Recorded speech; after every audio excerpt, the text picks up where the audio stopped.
Breaking news: a ban on transgender surgical procedures in Russia has sparked widespread fear for trans people there. That the relative freedom that transgender people in Russia had enjoyed since 1997, during her entire life, was over was confirmed for Milana Romanova when the lower chamber of the Russian parliament passed a new law banning gender-affirming surgery for transgender people. The new law, which was passed on Friday and now needs final approval from the upper chamber and President Putin, raised concerns about putting additional medical pressure on gay and transgender people. Putin himself had mandated the formation of a psychiatric institute within the Russian Ministry of Health dedicated to the study of LGBTQ people. According to Romanova's interview with the Daily Beast, the new law would only encourage more violence and more transgender people will attempt suicide. Romanova, a stylist, was going through a transition at the age of 18.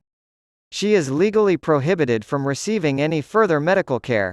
In her current hometown of Moscow, she feels herself as a Jew in Berlin during the World War II, she revealed to the Daily Beast. I wish I had the money to travel to one of the most transgender-friendly countries like the Netherlands because this law is an open invitation to kill us all, she said. Trans people in Russia are among the most marginalized in society, so Western countries should make it easier for us to immigrate there. The prejudice we have to deal with is lethal. Romanova's voice changed after she started taking female hormone therapy a few months ago. She told the Daily Beast, I rushed to receive a medical diagnosis of transsexuality, and I managed to change my passport, as soon as I heard back in May that the State Duma deputies were proposing to ban transition. Psychiatrists, municipal officials, draft officers, and even judges were once necessary contacts for Russians seeking to legally change their gender. However, a lawful means of transition existed. This past Monday, a closed Telegram chat for more than 1,000 Russian trans people was buzzing with news about which psychiatrist to visit in order to obtain the coveted F64 certificate, a diagnosis of transsexualism. Then, with that certificate in hand, a new passport could be obtained. However, time is running out.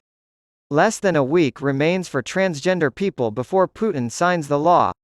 I have no doubt he will. This is Russia, and then none of us will have any access to professional medical help, and society will know it's okay to eliminate us, Romanova told the Daily Beast. Both the bans on gender-affirming care and the removal of legal recognition of transgender people in Russia were widely condemned by international groups.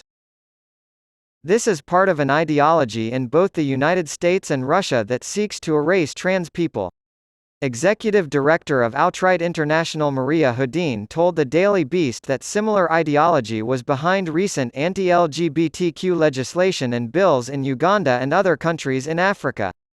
Governments are claiming to protect youth or traditional families, while ignoring the fact that gender-affirming care and legal recognition that respect people's identities save lives and improve the quality of life immensely for trans people that have access to them.